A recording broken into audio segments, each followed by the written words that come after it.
आज आपण आलूच्या वडीची रेसिपी शिकणार आहोत। प्रथमतः आपल्याला बेसन पीठ वगैरे घ्यायचं आहे। त्याच्यामध्ये लसण, जिरे, आंबारीची अर्धी चटणी, हळद, मीठ हे करून असं मिश्रण करायचं आहे। मिश्रण केल्याच्यानंतर आळूचे पानं वगैरे घ्यायचे आहे। तर आळूच्या पानाला हे आपण केलेली सामग्री लावायची आहे। नंतर कढई घ्यायची, आपलं तवा घ्यायचा, गॅस पेटवायचा, त्याच्यात तेल टाकायचं। तेल टाकून हे आपण सामग्री केलेली आलूच्या पानाला लावायची आणि त्याच्या वड्या वगैरे करायच्या। वड्या करून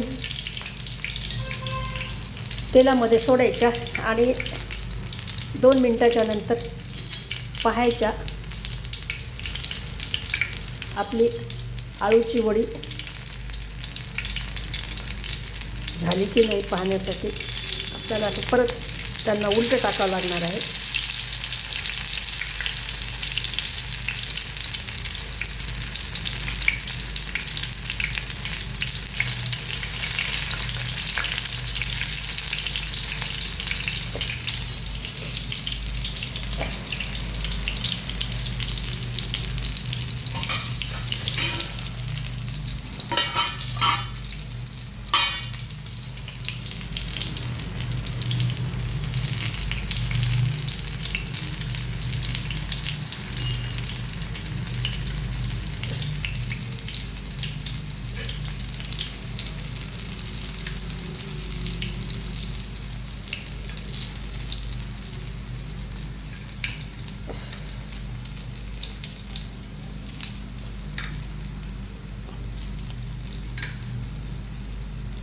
हे आपण आलूची वडी फ्राय केलेली आहे।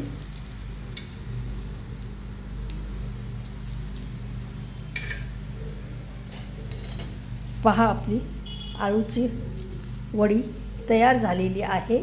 आपण ही पोळीसोबत भाजी म्हणून सर्व करू शकतो। तोंडी लावायला सुद्धा आपण हे करू शकतो। याच्या छोट्या छोट्या वड्या पाडून कांदा, लसूण, जिरे टाकून ताव्यावर अशी कोरडी याची भाजी सुद्धा आपण बनवू शकतो, आळू वडीची।